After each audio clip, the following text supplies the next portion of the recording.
Patient నేము శ్రీనివాసులు గారు. మేము native Madanapalle మాది. సో మదనపల్లిలో మాకు ఇంచుమించు 30-45 రోజులుగా జాండీస్ అనేవి ఎక్కువగా ఉన్నాయి. మేము మదనపల్లిలో లోకల్ డాక్టర్ దగ్గర చూపించుకున్నాము.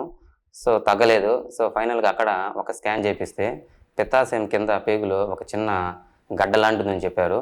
సో ఇంకా మేము మదనపల్లి ఎక్కడా చూపించుకోకుండా నేరుగా అమరా హాస్పిటల్ దగ్గరికి వచ్చాము. అమరా హాస్పిటల్లో ఈ గ్యాస్ట్రోలో సార్ అయిన మునికృష్ణ సార్ని కలవడం జరిగింది.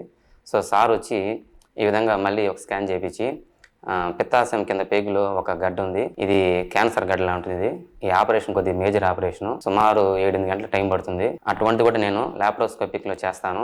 సో ఆపరేషన్ జరిగిన 2-3 రోజుల్లోనే తిరిగి ఆయన రికవర్ అవ్వచ్చు.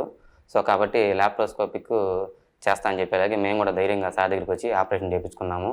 సో ఒక వారం ముందు మాకు సారు సుమారు 7-8 గంటలు టైం తీసుకుని ఒక పెద్ద మేజర్ ఆపరేషన్ని సక్సెస్ఫుల్గా చేశారు. సార్ చెప్పినట్టే 2 రోజులు 3 రోజులకే పేషెంట్ కోలుకొని తిరిగి కారు ఎక్కే విధంగా కూడా ఇంటికి వెళ్ళాము. సో ఈ విధంగా ఇంతటి కష్టమైన ఆపరేషన్ని చాలా నీట్గా చేసి పేషెంట్ ప్రాణాలు కాపాడిన సార్కి ప్రత్యేక కృతజ్ఞతలు. అలాగే అమరా హాస్పిటల్ యాజమాన్యానికి కూడా ధన్యవాదాలు.